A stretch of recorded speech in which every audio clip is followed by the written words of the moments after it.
이 시간 말씀 같이 보도록 하겠습니다. 오늘 같이 보자 하는 말씀은 시편 91편 1절에서 16절까지 말씀입니다. 시편 91편 1절에서 16절까지 말씀. 다소 긴 말씀이지만 우리 한 절씩 교독하겠습니다. 제가 먼저 읽겠습니다. 지존자의 은밀한 곳에 거하며 전능자의 그늘 아래 서는 자여,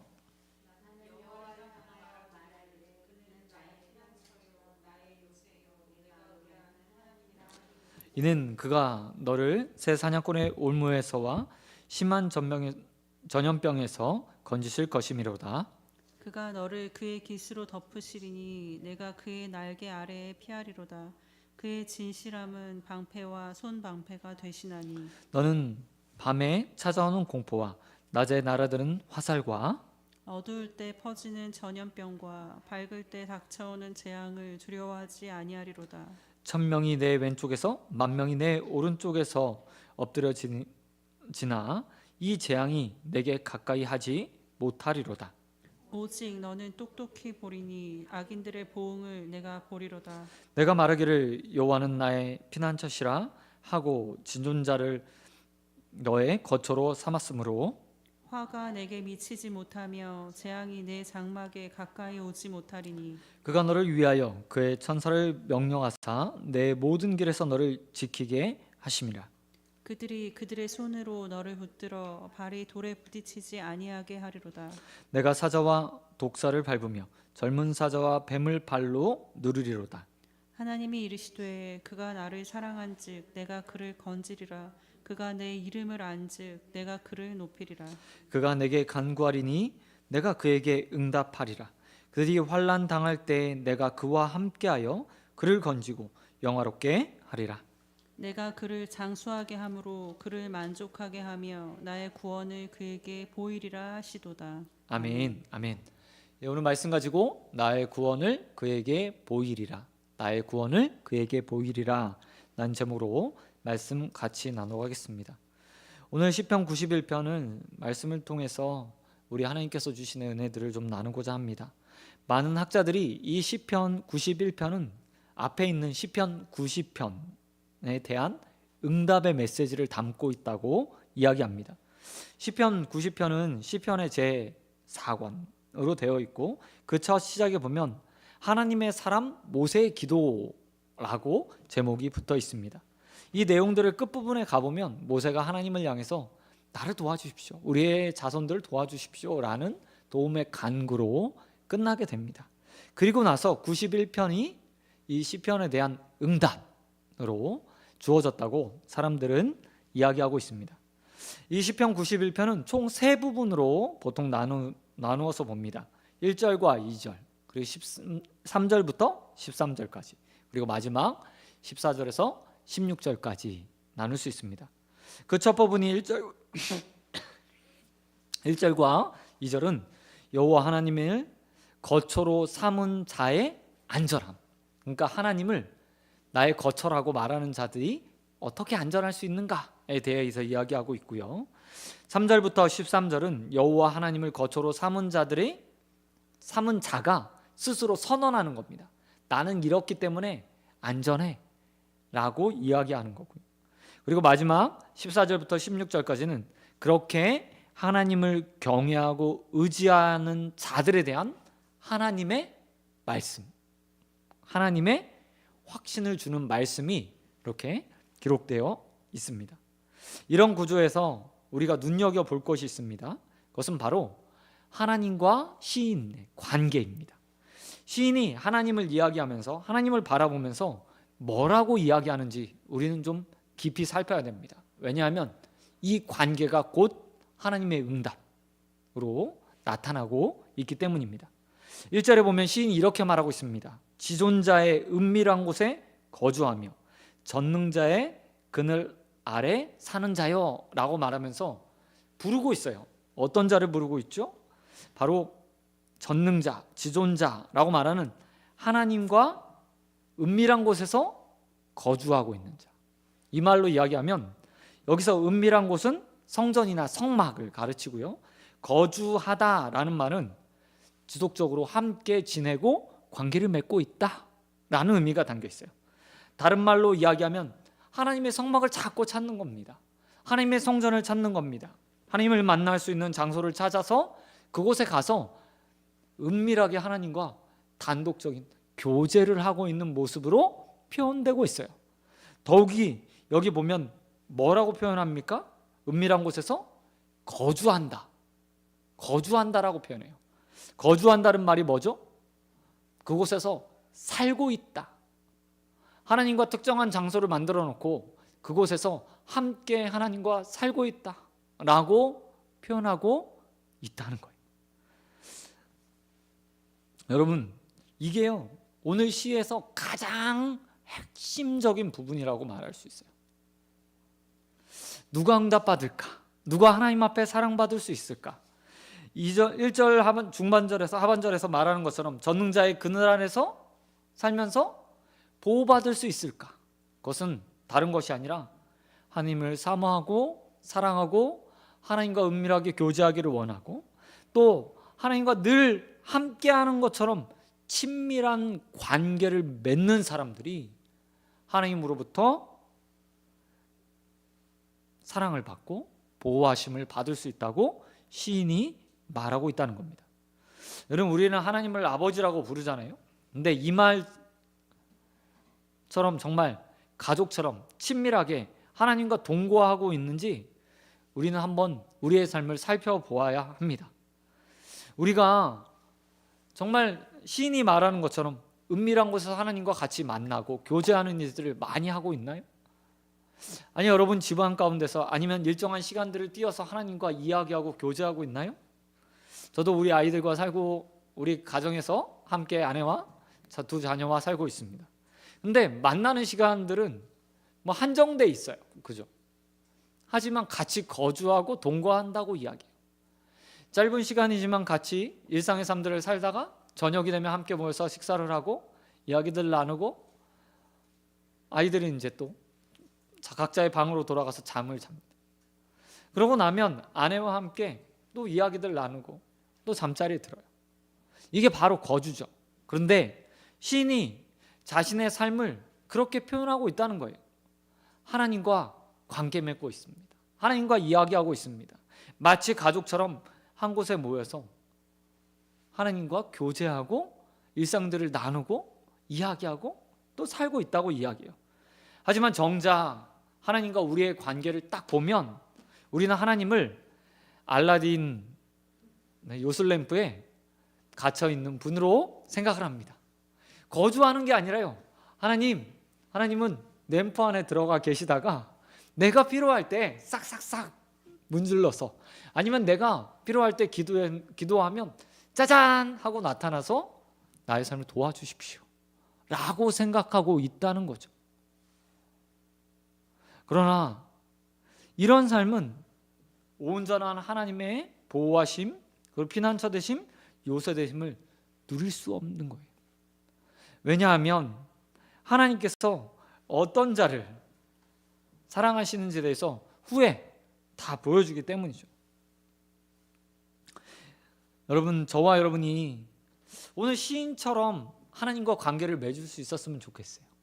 우리 교회가 그런 장소가 되었으면 좋겠습니다. 뿐만 아니라 여러분의 가정의 어떤 곳이, 또한 여러분의 시간에 어떤 시간들이 하나님과 교제하고 동거하고 좀 남들이 모르는 정말 은밀한 그런 관계를 맺는 시간과 장소들이 구별되어 있었으면 좋겠어요. 그래서 언제나 하나님과 시인이 말하는 것처럼 친밀한 관계 속에 사시는 저와 여러분 되시길 우리 주님 예수 그리스도의 이름으로 축원드립니다. 그런가 하면 이런 친밀함을 살 때 시인이 하나님이 어떤 분으로 자신에게 나타나는지에 대해서 표현하고 있는지 보세요. 2절에 보니까 이렇게 말하고 있어요. 그는 나의 뭐요? 피난처요. 나의 요새요. 내가 의뢰하는 하나님이다 라고 이야기합니다. 이 피난처와 요새는 군사적 용어죠. 군사적 용어예요. 방어하고 도와주고 숨고 나를 안전하게 지켜주는 곳, 피난처와 요새죠. 하나님이 하나님과 거주하는 자, 함께하는 자, 그런 자들을 이렇게 그 삶을 보호해 주신다고 이야기하고 있다는 겁니다. 그리고 나서 시인은 이제부터 그 하나님이 어떤 방식으로 이렇게 하나님을 사랑하고 하나님과 동거하고 하나님과 친밀한 관계를 맺는 자들을 보호하시는 데에서 구체적인 표현들로 선언하고 있어요. 근데 참 재밌는 것은 이 선언의 방법들이요, 3인칭 관점에서 쓰고 있다는 거예요. 시인은 계속해서요, 자기 이야기를 하는 것 같이 보이지만 실제로는 너희, 내게 라는 표현을 사용하며 마치 옆에서 지켜보는 것처럼 이야기합니다. 그리고 어떤 사람을 바라보면서 아, 네가 하나님과 교제하고 있구나, 그러니 하나님이 너에게 그런 하나님이 되어줄 거야 라고 표현해요. 특별히 3절에 보면 이렇게 말하고 있죠. 이는 그가 너의 새 사냥꾼의 올무와 심한 전염병에서 건지실 것임이라 라고 이야기합니다. 여러분, 3절에 나와 있는 표현은 굉장히 중요해요. 왜냐하면 이 표현 안에 사람의 무능력함, 인생의 무능력함이 다 표현하고 있기 때문입니다. 이거는 올무에 갇힌 새가 스스로 그 올무를 빠져나올 확률이 얼마나 될까요? 결코 없어요. 불가능해요. 불가능합니다. 사람이 인위적으로 새를 잡기 위해서 쳐놓은 그 올무들은 그 새 잡고자 하는 크기에 맞춰서 제작이 돼요. 그렇기 때문에 그 장소와 습성들, 새의 습성들을 잘 파악한 사냥꾼이 그가 잡고자 하는 새에 맞춰서 올무를 제작하기 때문에 그 올무 안에 들어간 새는 결코 자신의 힘으로 빠져나올 수 없어요. 뿐만 아니라 당시의 전염병들이 어떤 것이었습니까? 전염병은 어땠습니까? 사람들이요, 피해가고 싶어도 피해갈 수 없었어요. 저 어제 아이들과 백신을 맞았는데 예전에 백신이 있었습니까? 아니에요. 없었어요. 전염병이 돌면 그 마을에 일부분의 사람들은 죽거나 아니면 오랜 동안 병아리를 해야, 병을 앓는 그 시간들을 보내야 했어요. 간혹 운이 좋은 사람이 그것들을 피해가죠. 사람이 할 수 있는 게 아무도 없는 거예요. 그런데 오늘 시인이 이렇게 말하고 있어요. 내가 마치 새와 같다. 어떤 새요? 올무 안에 들어간 새와 같다. 또한 내가 전염병에 아무것도 대처할 수 없는 그냥 무방비 상태의 사람과 같다라고 이야기해요. 근데 그걸 누가 건져주세요? 바로 하나님이 건져주신다 라고 표현하고 있다는 겁니다. 뿐만 아니라 4절에 보니까 하나님을 의지하는 자들에게 시인이 이렇게 말하고 있어요. 그가 너를 날갯깃으로 덮어줄 거야 라고 표현해요. 이 표현들 사실 시편에 굉장히 많이, 그리고 하나님의 보호하심들을 나타내는 굉장히 흔하게 사용되는 표현입니다. 깃 안에, 날개 아래 마치 새가, 어미새가 자신의 자녀들, 새끼 새들을 보호하기 위해서 날개를 품는 것처럼 하나님이 그렇게 하나님을 사모하고 사랑하는 자들을 품어주실 거라고 이야기하고 있다는 거예요. 그런 하나님의 또 다른 모습도 나타나고 있죠. 그 하나님의 또 4절에서 뭐가 되어주신다고 이야기합니까?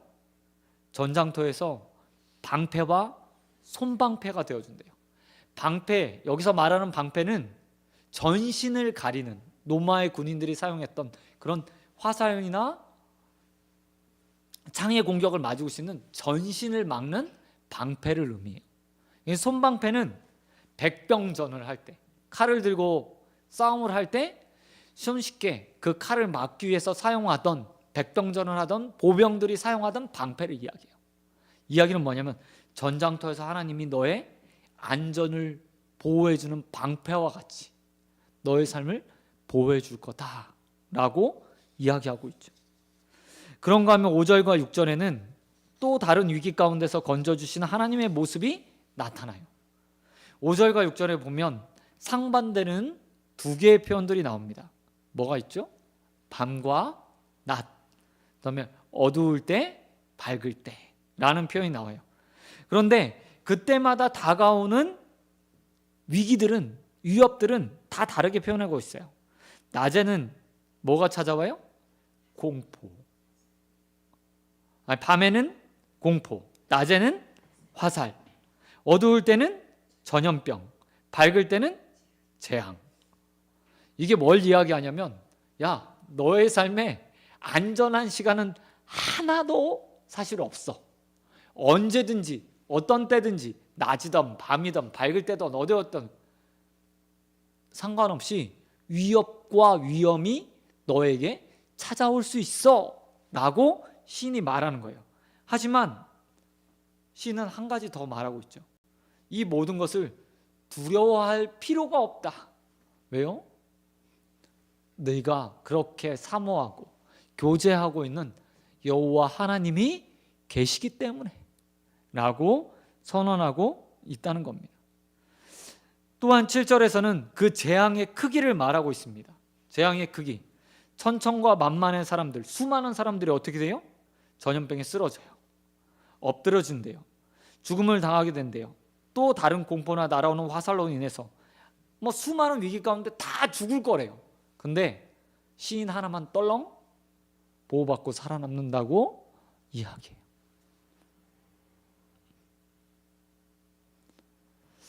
시인을 향한, 아니, 하나님을 사모하고 또 하나님과 교제한 자들 향해서 시인이 이렇게 말하고 싶었던 거예요. 너는 안전해. 그러니 두려워하지 마 라고 말하고 있다는 거죠. 뿐만 아니라 8절에 보면 그를 해하려고 했던 악인들을 하나님께서 뭐 한대요? 다 쓸어버리신대요. 보응해 주신대요. 악을 갚아주신다고 이야기합니다. 그리고 나서 시인은 다시 한번 하나님과 교제하는 자들을 보호하시는 하나님에 대해서 9절부터 13절에서 또 다른 표현으로 이야기하고 있어요.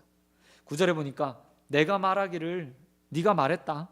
여호와는 나의 피난처시라 하고 지존자는 너를 거처로 삼았으므로, 야, 네가 하나님을 믿었고 피난처로 삼았으니까 그 하나님이 너를 지켜줄 거야.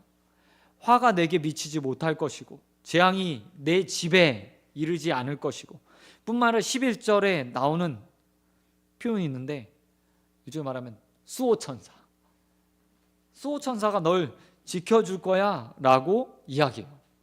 사실 이 수호천사의 개념은요, 구약에 딱 한 번 이곳에 등장해요. 구약에는 없어요. 수호천사라는 개념이, 개인을 지켜주는 천사의 개념이요. 근데 이곳에 딱 하나 등장해요. 한 번. 뿐만 아니라 이어지는 12절 뭐라고 이야기하고 있어요? 그들이 그들의 손으로 너를 붙들고 발에 부딪히지 아니하게 해줄 거다. 마치 예수님이 시험을 받으실 때, 야, 사단이 예수님 시험하잖아요. 하나님이 널 보호해 주니 한번 뛰어내려봐. 이걸 인용해서 한 거예요. 그런데 그때 어떤 일이 일어난대요? 하나님이 그렇게 너를 천사를 통해서 보호해 주실 거라고 이야기하고 있어요. 13절에서는 사자, 독사를 밟으며 젊은 사자와 뱀을 발로 누리리라라고 이야기해요. 이거 반복되는 표현인데요. 만만천천, 그리고 앞에 낮, 밤, 공포 뿐만 아니라 새가 올무에 갇히는 모습, 우리 전염병을 만났을 때 아무것도 할 수 없잖아요. 근데 사람이 사실 사자와 싸워서 이길 확률이 얼마나 될까요? 없죠. 사실 없어요. 다윗과 같은 아주 특별한 사람이 곰도 입을 찢어서 죽이고 사자도 물리칠지 모르지만 일반적인 사람들이 사자와 싸워서 이길 확률 아무도 없어요. 독사와 싸워서 물려서 죽지 않을 확률 거의 없어요. 근데 이걸 하나님께서 어떻게 해주신대요? 널 그 가운데서도 지키게 해주시고 사자를 뭐예요? 발로 밟아서 이기게 해주시겠다 라고 이야기하고 있다는 겁니다. 저는 이 고백들이요, 선언하는 거거든요. 선언이요. 사실 그런 경험을 하는 게 아니고 이런 일들이 일어날 거야, 이렇게 될 거야 라고 선언하는 거예요. 그런데 우리의 믿음도 사실 이랬으면 좋겠어요.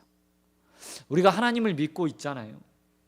그리고 하나님을 섬기면서 이 땅에 살아가고 있어요. 그런데 언제나 우리의 삶을 돌아보면 세상의 거대한 힘 앞에서, 아니면 세상의 강력한 힘 앞에서 위축되고 쪼그라들어요. 한동안 왕의 자녀답게 살아라, 이런 말들이 있었죠. 어쩌면 그 말이 우리에게 정말 필요한 시대인 것 같아요. 무엇을 가지지 못해서, 무엇인가 이루지 못해서, 남들보다 더 잘 살지 못해서, 지식이 없어서 위축되거나 쪼그라드는 인생들이 아니라, 우리의 삶에 시인이 이야기하는 것처럼 내가 하나님을 잘 믿고 섬기고 하나님을 신뢰하니까 하나님이 그 가운데 날 보호해 줄 거야, 난 그걸 확신하고 믿어 라고 선언하는 시인과 같이 우리의 믿음이 세상 속에서 그렇게 좀 당당하기를 소원합니다. 여러분, 이 세상에 어떤 것이 과연 우리 하나님만한 뒷배가 되어줄 수 있을까요? 누가 우리의 백이 되어줄 수 있을까요? 좋은 부모요? 좋은 친구요? 권력 있는 사람인가요? 제가 보니까 우리에겐 오직 하나님 말곤 없어요. 하지만 그 하나님이 이 세상에 가장 위대하신 분이에요. 전능자예요.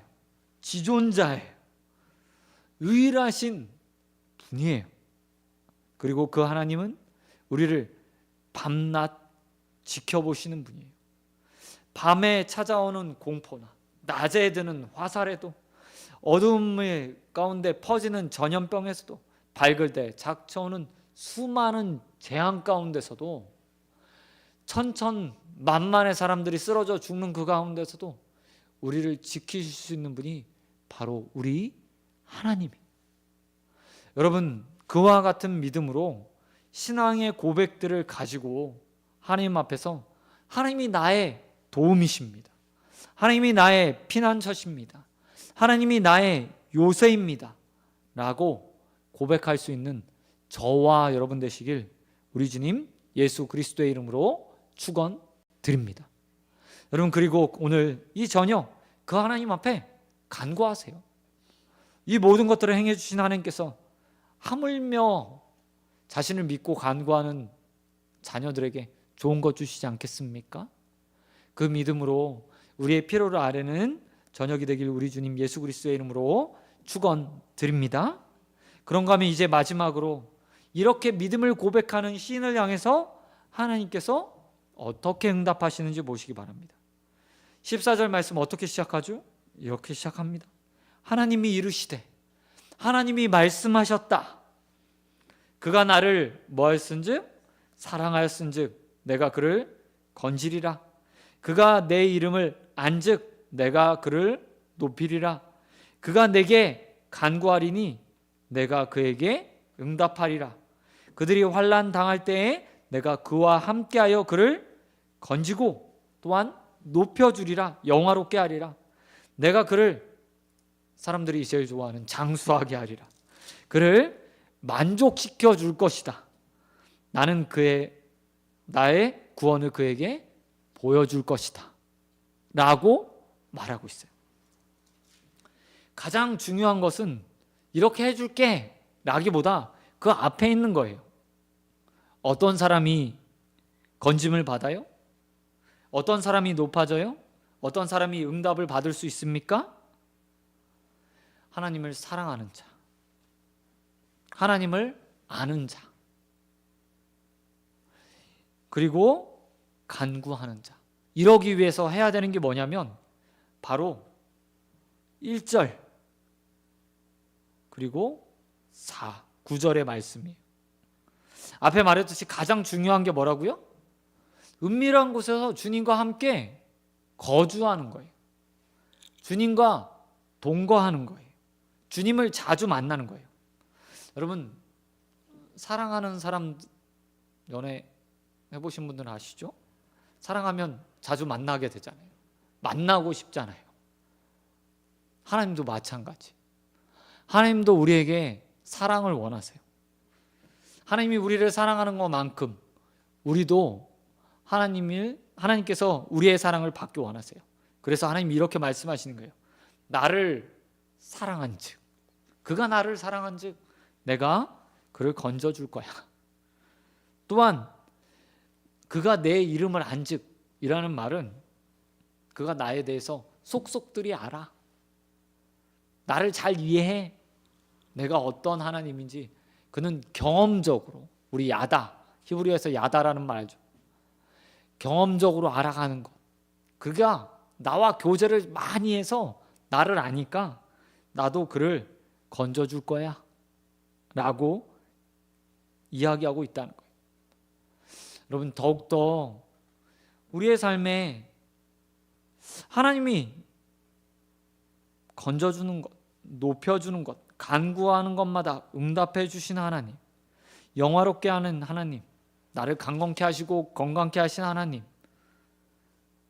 나를 구원해 주신 그 하나님의 역사가 삶에서 나타나고 경험되어지기를 원합니다. 그렇다면 더욱더 하나님 사랑하십시오. 더욱더 하나님을 알아가십시오. 더욱더 하나님을 가까이 하십시오. 제가 늘 기도에 대해서 말하면서요, 이렇게 얘기할 때가 많아요. 기도는 내 마음대로, 응답은 하나님 마음대로 라고 이야기합니다. 그런데 오늘 이 기도의 법을 깨는 시인이 등장하고 있어요. 자신의 믿음처럼 하나님께서 그 믿음의 반응을 보이시는 자가 나타난 거예요. 내가 이렇게 사니까 나는 하나님은 나의 피난처고, 내가 하나님에 거주하면서 하나님을 사랑하고 알아가니까 결국 하나님이 어떻게 해요? 그래, 네가 그러니까 내가 응답해 줄게 라고 말하는 자가 나타난 거예요. 사실 우리는 믿음이 없어서 기도는 내 맘대로 하고 응답은 하나님께로 그냥 부탁드릴 수밖에 없는 그런 믿음을 가지고 있어요. 그런데 오늘 시인은 다른 것 같아요. 하나님을 정말 사랑해서 기도하는 대로 응답받아요. 하나님을 정말 잘 알아서 기도하는 대로 높임을 받아요. 그가 간구하는 대로 하나님의 응답을 경험하고 있어요. 저는 우리 소원교회 모든 기도자들이, 저와 여러분이 늘 이런 인생들을 살았으면 좋겠다 라는 생각을 하면서 말씀을 준비했어요. 기도는 내 맘대로 했으니 하나님의 응답 처분만 기다립니다가 아니라 하나님이 날 사랑하는 네가 기도했으니 내가 응답해 줄게. 나를 잘 아는 네가 내게 간구했으니 내가 알아서 너도 높여줄게. 야, 너 간구하는 것보다 내가 더 좋은 것들로 채워줄게 할 만한 믿음으로 하나님 앞에 서기를 원해요. 그리고 그만큼 하나님과 교제하고 하나님을 만나는 것들을 사랑하는 저와 여러분이 되어서 언제나 하나님 앞에 사랑받는 자들이 되길 우리 주님 예수 그리스도의 이름으로 축원드립니다. 여러분, 제가 앞에 시편 91편이 90편의 응답이라고 얘기했잖아요. 근데 시편 90편 누가 썼어요? 모세가 썼어요. 모세의 별명이 뭐죠? 하나님의 벗이에요. 벗. 친구요. 어떤 자들이 친구가 됩니까? 마음을 나누는 자가, 이해하는 자가, 같이 시간을 보내는 자들이 친구가 돼요. 그래서 하나님이 91편의 응답을 주신 거예요. 저와 여러분이 그런 모세와 같은 인생이 되길 소원합니다. 그리고 하나님 앞에 응답받아서 이 땅 가운데서 정말 위태위태한 인생들을 살아가는 것이 아니라 하나님의 보호하심 아래 하나님이 피난처가 되시고 우리의 요새가 되시고 정말 나의 지존자, 전능자가 되어주신 하나님을 늘 경험하며 찬송과 영광으로 하나님과 함께 이 땅에서 힘있게 살아가는 저와 여러분이 되시길 우리 주님 예수 그리스도의 이름으로 축원드립니다. 아멘. 우리 시간 함께 찬양하고 우리 기도하는 시간 가졌으면 좋겠습니다.